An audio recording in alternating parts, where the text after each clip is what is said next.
अच्छा, आपको किन-किन मुश्किलात का सामना करना पड़ता है इधर? देखें, मुश्किलात तो काफ़ी सारी हैं क्योंकि आपको पता है पहलवानी एक बहुत महंगा खेल है और मोस्टली जो लोग हैं वो बिल्कुल मिडिल क्लास घरानों से तल्लक रखते हैं जो यहाँ पर आते हैं। तो उनका एक जो स्ट्रक्चर चलाना वो थोड़ा सा मुश्किल काम है क्योंकि यहाँ पर एज सच कोई उनका बैकअप नहीं होता हमारे पास। लेकिन ये है कि हम पूरी कोशिश करते हैं कि बच्चों को अच्छे से सिखाएं। उनकी पढ़ाई के लिए हमने यहाँ पर मुख्तलिफ स्कूल और कॉलेजेस के साथ MOU साइन किए हैं, जहाँ पर हम इनको फ्री ऑफ कॉस्ट तालीम देते हैं। पंजाब स्पोर्ट्स बोर्ड का मैं शुक्रिया अदा करना चाहता हूँ कि यहाँ पर रेसलिंग एकेडमी पाकिस्तान की पहली बनने जा रही है यहाँ पर, और इन बच्चों के लिए बहुत ज़्यादा फ़ायदेमंद साबित होगी। और इस तरह ही पाकिस्तान रेसलिंग फेडरेशन माशाल्लाह बड़ा अच्छा ताउन कर रही है हमारे साथ, कि वो यहाँ पर हमें मुकाबले करवाती है, हमारे बच्चों को इंटरनेशनल एक्सपोजर मिलता है, इंटरनेशनल लेवल पर जाकर खेलते हैं। तो मैं समझता हूँ कि हम अपनी एफ़र्ट कर रहे हैं। जैसे इनका रोज़गार बच्चों का अगर मज़ीद बेहतर हो जाए हुकूमती सतह पर तो उससे मज़ीद फ़ायदा होगा। जी, नाम भाई, बहुत खुशी हुई है जान के कि यहाँ पे पाकिस्तान की एकेडमी बन रही है और ये आपकी एफ़र्ट से ज़ाहिर है कि आपने एक मॉडल पेश किया, उसकी वजह से ये सब कुछ हो रहा है। ये बहुत खुशाइन बात है और हमारी भी कोशिश होगी कि इस चीज़ को हम ज़्यादा से ज़्यादा लोगों को दिखाएं ताकि बच्चों के अंदर शौक़ पैदा हो। ये मैदान अगर भरे होंगे तो हॉस्पिटल खाली होंगे, ये तो बात यहाँ है और ये आपका बहुत इसमें रोल है। और आप क्या चाहते हैं कि आवाम से या लोगों से या स्टूडेंट को क्या मैसेज देंगे इसके लिए? देखिए, मैं आवाम को, स्टूडेंट्स को, हर किसी को मैं यही मैसेज देना चाहता हूँ कि आप अपनी फ़िज़िकल फ़िटनेस के लिए ज़रूर टाइम निकालें। जैसा कि आजकल हमारी जो यूथ है वो बिल्कुल मुकाबलों में चली गई है, गैजेट्स में चली गई है। हमारे जो पेरेंट्स हैं मोस्टली वो बच्चों को अब ग्राउंड्स में नहीं भेजते बल्कि मोबाइल वगैरह पर वो लगे रहते हैं। स्कूल सिस्टम जो प्राइवेट हैं उनमें ग्राउंड्स नहीं होते। तो ये बहुत ज़्यादा ज़रूरी है, हमें अपनी यूथ को अगर सही ट्रैक पर रखना है तो हम उनको ग्राउंड्स में लेके आएँ, किसी भी गेम में उनको हम डालें, लेकिन 1 घंटा हम बच्चों के लिए, उनकी ज़ात के लिए, अपनी ज़ात के लिए निकालें ताकि हमारे बच्चे सेहतमंद होंगे तो फिर ही हम पाकिस्तान में तरक्की ला सकते हैं। जी, बहुत शुक्रिया। तो इनाम भाई, एंड पे क्या कहना चाहेंगे आप? कोई ऐसी चीज़ जो आपके ज़हन में हो और आप कहना चाहें हमारे नाज़रीन के लिए, नौजवानों के लिए या पाकिस्तान के लिए? जी बिल्कुल, मैं यही कहना चाहता हूँ कि हम सबको अपने मुल्क को आगे बढ़ाने में अपना एक मस्बत कदम बढ़ाना है। जैसा कि अल्हम्दुलिल्लाह मैं पाकिस्तान के लिए बाहर लेवल पर खेलता हूँ, पाकिस्तान का झंडा पूरी दुनिया में जाता है, तो बड़ा अच्छा एक पॉजिटिव इमेज जाता है कि पाकिस्तान एक अच्छा मुल्क है जहाँ से वर्ल्ड चैम्पियन निकल रहे हैं, जहाँ से अच्छी खबरें सुनने को मिल रही हैं।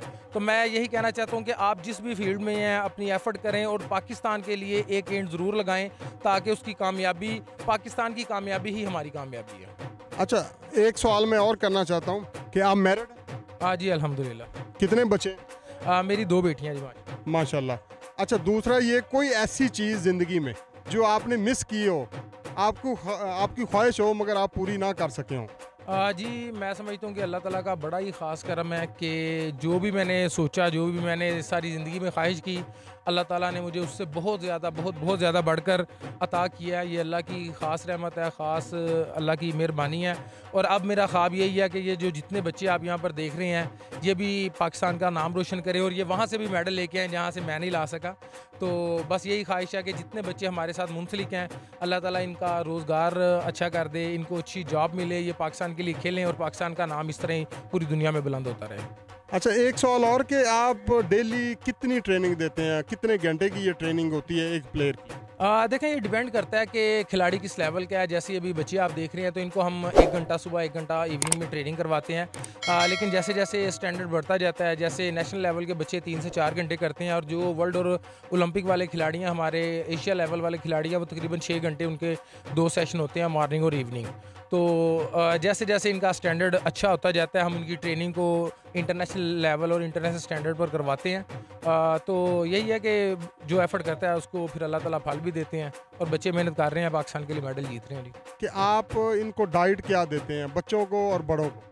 देखें, डिपेंड करता है दोबारा से कि किस लेवल पे बच्चे खेल रहे हैं। जो जिसका ट्रेनिंग का लेवल जो थोड़ा छोटा होता है तो वो उसको फिर इतनी ज़्यादा डाइट नहीं चाहिए होती, लेकिन जो एक मुकम्मल पहलवान होता है जो इंटरनेशनल लेवल पे खेलता है तो उसको तो काफ़ी अच्छी डाइट लेनी पड़ती है, उसको सरदाई लेनी पड़ती है, उसको गोश्त वगैरह भी लेना पड़ता है, प्रोटीन कार्ब्स का उसको एहतियात रखना पड़ता है, फ़ैट्स का एहतियात रखना पड़ता है। तो एक पहलवान ज़रा एक हेल्दी डाइट खाता है। अच्छा, इसमें ये बताएं कि जो जिस लेवल पे आप हैं और आप जब करते हैं, क्या हुकूमत इसमें डाइट में आप लोगों की सपोर्ट करती है? देखें, अनफॉर्चुनेटली बड़ी सारी ऐसी चीज़ें हैं जहाँ पर काम होने की ज़रूरत है। जब तो हमारा कोई कैंप वगैरह लगता है पाकिस्तान स्पोर्ट्स बोर्ड की तरफ से या पाकिस्तान ओलंपिक एसोसिएशन की तरफ से, उसमें तो हमें सपोर्ट प्रोवाइड की जाती है उस कैंप के रिलेटेड, उस कैंप के ड्यूरेशन में। अदरवाइज़ ऐसा नहीं होता, वो हमें खुद मैनेज करना पड़ती है। जो खिलाड़ी तो हमारे किसी डिपार्टमेंट से खेलते हैं, जैसा कि मैं पाकिस्तान वापडा से और गैपको से बिलोंग करता हूँ, तो हमें चीज़ें मैनेज करना इतना मुश्किल नहीं होती, क्योंकि हमारी एक पे स्केल होता है और हम एम्प्लॉय हैं, तो हमारा निज़ाम चलता है। लेकिन जो बच्चे बिल्कुल अभी बिगनर हैं या जो जिनकी जॉब्स नहीं है, तो उनके लिए बड़ा मुश्किल हो जाता है इसको मैनेज करना। इतनी गर्मी के अंदर ट्रेनिंग बहुत मुश्किल नहीं हो जाती? देखें, जब आपने वर्ल्ड लेवल पर खेलना होता है, ओलंपिक लेवल पर खेलना होता है, तो फिर आपको गर्मी सर्दी अगर देखेंगे तो गर्मियों में गर्मी बहुत होती है, सर्दियों में सर्दी बहुत होती है। तो अगर इंटरनेशनल लेवल पे मेडल लेना, फिर कोई भी दिन आप मिस नहीं कर सकते, क्योंकि हमारे पास स्ट्रक्चर उस लेवल का नहीं है, तो फिर हमें ज़्यादा एफर्ट करनी पड़ती है। तो अल्हम्दुलिल्लाह अपनी एफर्ट कर रहे हैं, अल्लाह ताला इसका फल दे रहे हैं। जो आप इतनी गर्मी के अंदर, इतनी हीट के अंदर, ज़्यादा टेम्परेचर के अंदर ट्रेनिंग कर रहे हैं, इसका आपको फ़ायदा होता है और इंटरनेशनल लेवल पे जाकर?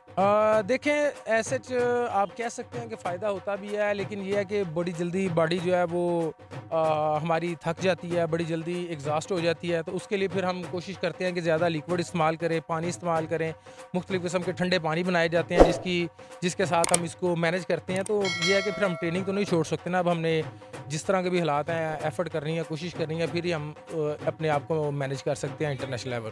जी नाम भाई, बहुत शुक्रिया, बहुत खुशी हुई देख के, और माशाल्लाह आपने इस काम को अभी तक ज़िंदा रखा हुआ है और आगे इसके लिए कोशिश भी कर रहे हैं। अल्लाह ताला आपकी कोशिशों को मज़ीद तक़वियत दे और पाकिस्तान के लिए, हमारी कौम के लिए बेहतर हो। बहुत शुक्रिया। Thank you so much.